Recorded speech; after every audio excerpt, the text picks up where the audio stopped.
What's going on, everybody? Welcome back to the channel. Today's video, be diving into a starter deck tier list that I'm going to create and kind of go over what I think, are the best starter decks that the game does give you as a new player to the game as a whole. Kind of giving my perspective on each of the decks, where I think they rank overall as a whole. I mean, this is just my opinion. You don't have to agree with me. If there's a certain starter deck that you kind of enjoy playing, even if I don't rank it highly, go ahead and still play it, because, I mean, play the game however you like to. But with that being said, if you like the video, hit that like button. It definitely helps out a lot. If you're new here and want to post new videos on the channel, hit that subscribe button. It puts a plus counter on the channel, which also helps out a lot. But with that being said, let's just dive into the tier list and let's just talk about it. Just wanted to give a special shout out to the channel members that you see your names here. These are the people who support the channel by either clicking the join button that's down below right next to the subscribe button if you want to get your name here on this list, or you can click the link in the description. I do appreciate it, as it does help support the channel. Now on with your video. So the first and foremost thing, as you can kind of see here, if you haven't seen one of my previous videos where I did something like this, I think I did like the meta deck tier list overall. In this one, I'm kind of doing A, B, C, and D tier. D tier, I don't really like the deck whatsoever. I do feel like the decks do play clunky, where A tier is, I would say, the deck right off the bat is a pretty strong deck. It is friendly for a newer player to understand the mechanics of what the deck's really trying to do. And then B and C are kind of like somewhere between, like, it's a little bit above average, a little bit below average when it comes to, how it overall performs.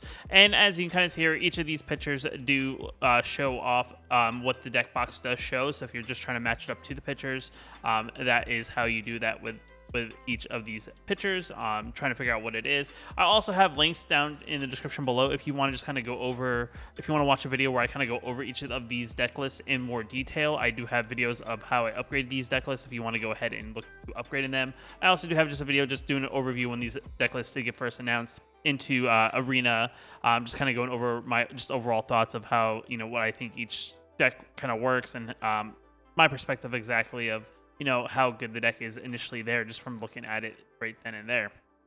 With that be out of the way, let's just kind of dive into it and let's just kind of start talking about it. So the first deck up is actually our Venture deck. I'm just going to drop it here just to kind of get you guys a little bit more a view of it. So the Venture deck is an interesting deck list that I do think is pretty new player friendly. I do like the idea of this Venture mechanic that kind of came along with the D&D set. It does feel very D&D like, as if you're going on an adventure, which then helps, kind of do certain things. It kind of gets the player used to, especially a newer player, used to mechanics that happen or trigger when certain things happen. And I do think the Venture mechanic is a pretty good, like I said, new player mechanic that helps them out.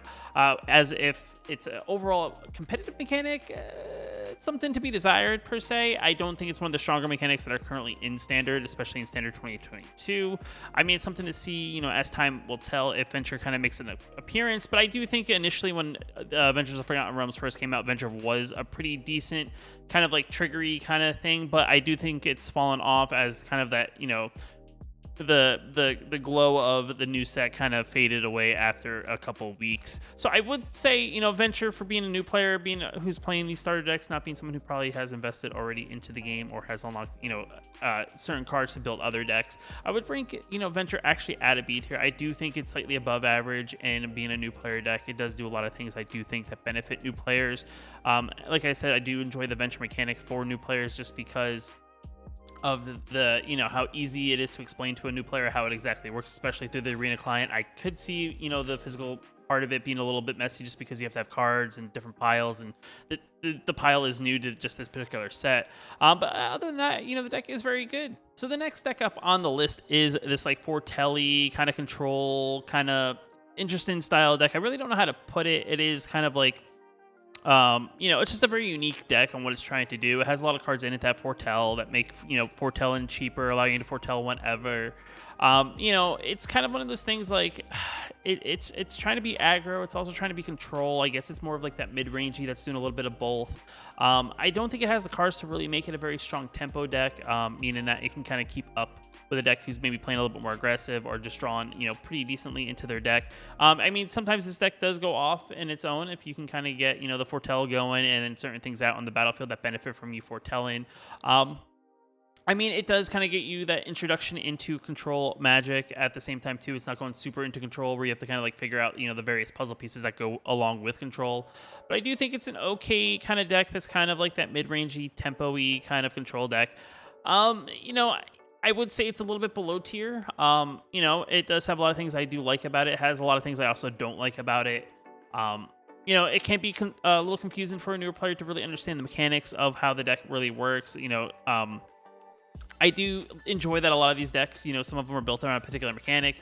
This one is mostly around foretell and a little bit of when you exile things, certain things happen.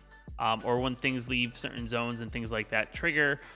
So I do think that's where it gets a little clunky, and understanding like what to control and that whatnot is kind of like tricky for a newer player, especially when they're not really sure what certain cards do.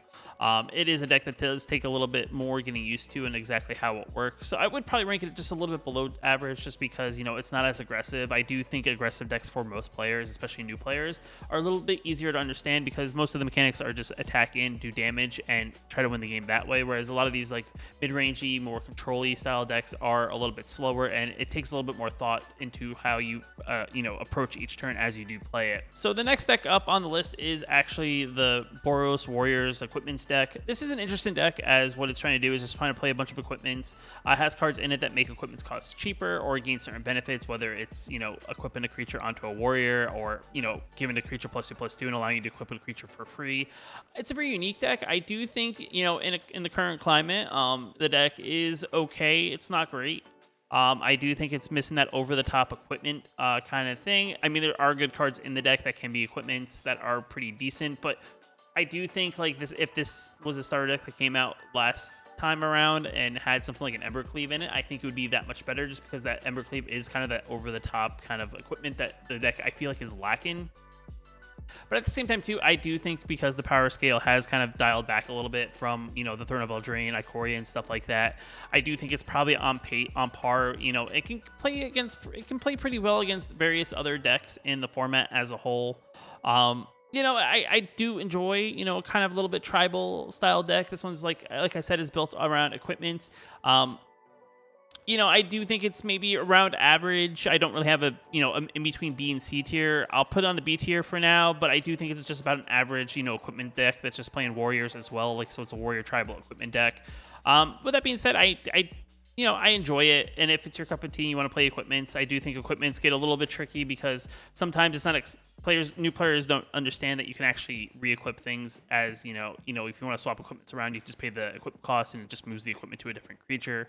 I know it's not clearly explained on equipped cards most of the time, but I would say that's the only really confusing mechanic about the deck. Other than that, it's a deck that just allows you to swing in aggressively, once you start getting the equipments going, and hit your opponent in the face as hard as possible.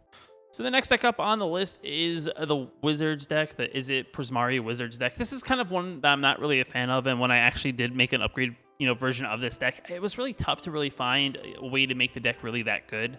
It's playing like a Wizard Tribal Prismari thing, and the thing is, we're in a format right now where Prismari, like the good Prismari deck, is not even anywhere as close to this. This Prismari deck is more of Goldspan Dragon. It's more of, very tempo focused, trying to, keep the board pretty clear early, playing Dragon's Fire, things like that, Goldspan Dragon, Alrund's Epiphany. It's just doing very powerful spells. And unfortunately, this deck kind of misses that mark. I don't think the Wizards really can keep up with something that's like that in the same color scheme. I did recommend when I actually did the upgrade version of the deck, if you really want to build a Prismari style deck, I would actually more so favor it that way. I know that deck is a little bit pricier of a deck to kind of craft, especially if you're a player who's like free to play or budget. It is a little bit more tricky just because I do think that deck does require a lot of mythics and rares. But other than that, I'm not a big fan of this deck. Even against like some of the play tests when I was just trying to try out the starter decks for the first time and just even playing Sparky, this deck kind of sometimes misses the mark, and it's not, can't even keep up against Sparky if you don't draw the perfect hand some of the time. But other than that, it's one of those things. If you want to play a Prismari deck, just kind of get an idea of like a Prismari tempo-y spell deck, you can give it a shot. I just think it just lacks a lot from, the previous Prismari starter deck that we used to have, and also even the Prismari starter decks that are in the meta as a whole. So this next deck up is, focuses on Grakmaw and +1/+1 counters. The deck is all about +1/+1 counters and getting +1/+1 counters on your creatures to make various things happen, whether it gives them menace, whenever we swing into our opponent, we drain them for a life and we gain a life. It plays around a card called Grakmaw, which is kind of like one of the big rares in the deck. This is actually what's on the box that the starter deck is in. Is a rare that benefits getting +1/+1 counters, and when it dies, you get a creature equal to the number of +1/+1 counters on it. The only downfall to like decks like this that have benefits of +1/+1 counters being triggered and moved around is that a lot of times if there's no way for you to protect those +1/+1 counters, or your opponent decides to exile your creatures, sometimes it makes these effects kind of like nullify, and it's unfortunate sometimes. But overall, I do think this is kind of like one of those things getting players used to +1/+1 counters on creatures. It's yet again, it's another little bit of a slower deck as it is. It does take some build up because, it does take some time because a lot of the creatures themselves put +1/+1 counters on other creatures, and then you use also spells that give creatures +1/+1 counters. I do like it has cards, I guess, like a Snakeskin Veil in the deck, as it gives your creature hexproof as well as a +1/+1 counter. So it kind of gets players used to some other mechanics about being reactive. It's definitely an interesting deck. It is definitely a mid-range deck. It's a decent deck. It's not a great deck. Golgari is a cool color scheme. It's one of my favorites. Actually, a lot of times when I do draft, I always build around Golgari. But I do think this is an okay, about average style deck, but I'll put it on the C tier just because I do think sometimes it can feel a little bit clunky, just because I do feel like some of the rares that are, you're a one of in the deck are really the key cards that you really want multiples of in the deck. And the starter deck version, falls a little bit flat because we're using a lot of commons and uncommons to kind of fill those places until you slowly build up the rares. But overall, it's an okay deck. It is a mid-range deck that I do think some people will like. So overall, it's a good deck to start out with. So the next deck up is the Rakdos deck, and this one I actually, I'm a big fan of because, Rakdos is, actually very good currently, or even anything playing like the mono black treasure generator creatures and tokens. And this one kind of, focuses in, generating a bunch of treasure tokens and utilizing that. I do think it can benefit from, it benefits from things like, I think Shambling Glass is in the deck. I don't have the list in front of me, but I'm just trying to remember the list off the top of my head. But it has a lot of cards that generate tokens, treasure tokens, which help you ramp up mana. It has some cool cards that I believe are used in the Rakdos decks that are in the meta as a whole, so that's definitely something to build up to. And I do think treasure mechanic is actually one of those things that I feel like is one of the better mechanics kind of overall in the format as a whole. And that's kind of why I rank it up a little bit higher, as if you're looking to, play a deck that generates treasure tokens and you're looking for somewhere to start, I do think this is a pretty good starter deck to start out with. And then maybe you build up into some sort of Rakdos style deck if that's really what you're feeling.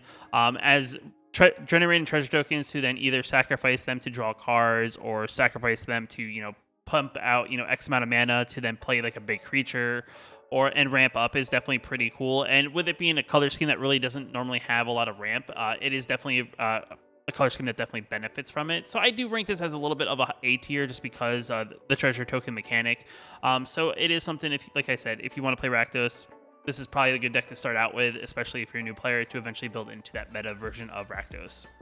So the next deck up is the Lifeline deck, and that's the core Celebrant that's actually on the deck box. But it's a deck that focuses around life gain. I do think life gain is a very easy mechanic for new players, in the sense that it's definitely very easy to explain. A lot of the things that benefits you from gaining life will put +1/+1 counters on things, making your things stronger. There's nothing too crazy about that mechanic as a whole. Gaining life is always very good, especially against a very aggressive meta as well. And this is definitely a deck that, even if we don't have a lot of rares and mythics in the deck, or only one copies of, the commons and uncommons that are in the deck definitely can still hold their own, I do think. So I do rank this actually probably a little bit above the Rakdos deck, probably one of the best starter decks to start out with, just because I do think the life gain mechanic is just very synergistic to what else is happening in the meta as a whole. And we can even see results of this was based on, prior to rotation, depending on when you're seeing this video. Mono white life gain was actually the very popular deck before mono white aggro also became a thing. So I do think mono white or life gain in general can be a very competitive, style deck. I do think this deck probably needs a couple tweaks to really make it to that tier of very competitive. But for the most part, I do think this is definitely a good new player deck, just because the mechanic is very simple and very easy to understand about how, the triggers really work about gaining life and things like that. So the next deck up is the Dimir Control, or the Control Center deck. This is kind of another interesting deck that I do think to be, it's a control deck, so it's definitely very tough. I do think this one is probably a little bit more of an easier control deck to understand, as it's trying to play a lot of spot removal in the early game. It's trying to play a lot of disruption also in the early game, and it's trying to set you up for the late game, because control, the way control really works is it tries to slow down your opponent, and then eventually at some point, your opponent starts winding down on cards if they can't really keep, tempo going with their, drawing cards and things like that.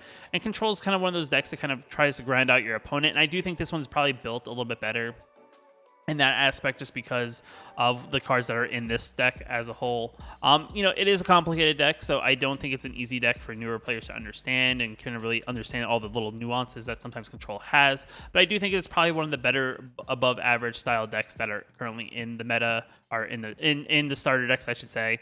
And out of the Control decks, I do like Control decks as well. It's just sometimes you get paired against a very aggressive meta, and sometimes it makes Control decks harder to play, and that's maybe why I don't rank it also as A tier, just because the aggressive meta that usually is lurking around is always harder to play against, especially with Control decks, because it does take some time to build up. Now this next deck up is the Avalanche deck, and this one's kind of also interesting because I do think this is actually a step behind like Simic Ramp, which is a very prominent deck in the meta as a whole. This one plays Snowlands, so that it actually takes benefit of, like Blizzard Brawl and things like that. Things that benefit you from having snow permanents on the battlefield, which is definitely a very good mechanic, I do think. Snow is, a mechanic that you can play in almost any deck, and it benefits from you playing cards from Call Time, because there's certain cards that just gain benefits of you having X amount of snow permanents on the battlefield.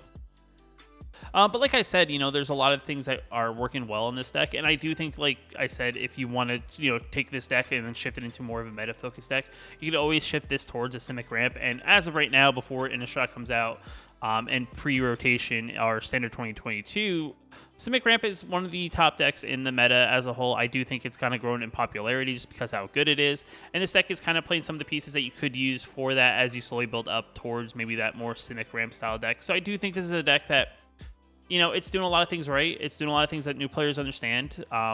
It maybe takes a little bit understanding truly to really understand how cards work, just based on, you just got to make sure you hit certain marks before, like, play a Blizzard Brawl. You have your 3 snow permanents out in the battlefield. And just understanding when to play certain cards, I do think can be a little bit tricky with this deck. But other than that, I do think it's a very good new player deck, and it's a little bit above average than, I guess, the other 3 that I have kind of below it. And then the last deck up is like the Landslide deck. It's a rule aggro style deck that benefits from you playing cards with Landfall. Landfall's an ability that whenever a land enters the battlefield, something triggers. This is kind of one of those decks that actually can pack a punch, like right off the bat. You could get lucky and draw like the Nut hand, where you kind of draw a couple of these Hellhounds that are only 1 mana creatures, and then whenever you play a land on the battlefield, they get +2/+2. If you draw this, draw your mana, draw crap, I forget what the card is, but Evolving Wilds, you draw the Evolving Wilds, then all of a sudden you crack that. You get an additional +2/+2. You have a bunch of things that trigger from landfall counters, and next thing you know, your opponent's almost dead. This is definitely a cool deck that is very explosive. The reason I don't rank this also at A tier just is because it's one of those things that can get disrupted very easily. If your opponent's very good about keeping your creatures in control, it's definitely hard to really get that explosion, and a deck doesn't really have a lot of ways to kind of regain that tempo once you start losing that steam. So it is kind of one of those decks that, it's good, it's not great, it is slightly above average, but it's definitely a fun deck if you're also looking for a deck that has a little bit of that explosion or burst, I should say. And it's a fun, it's a good deck that is another easy mechanic to understand. Landfall trigger is a land mechanic that whenever a land enters the battlefield, something happens kind of thing. And it plays a bunch of cool cards that I do think are pretty underrated, I think, currently in the meta as a whole. I do think like Landfall could be a decent deck. It's just, we only have the Evolving Wilds currently in the meta. If we do get another sack land that allows us to search our library for another land card, it could be a game changer for Landfall, just because I do think with the lack of ways to search our library by for free, it makes it harder for like a deck that is like Landfall to kind of really work. But with that being said, I mean, these are kind of where I rank all the starter decks as a whole. I do have 2 in the A tier, we have 5 in the B tier, 2 in the C tier, and 1 in the D tier. I mean, this is personally how I rank them. If you guys disagree with me, let me know what decks you are enjoying out of all of them. Where do you rank the decks as a whole? I'm going to save this template here and maybe leave a link for it down in the description below if you guys want to make your own tier list, and maybe link to the tier list in your comment based on how you tier them out, and how you think about them. And like I said, I'll have all the videos that I go over these decks if you want to go into a little bit more detail, see the deck list, and kind of understand where I'm coming from when it comes to talking about each one of these decks. But if you like the video, hit that like button. It definitely helps out a lot. If you're new here, want to post new videos on the channel, hit that subscribe button. And until next time, I'll see you later.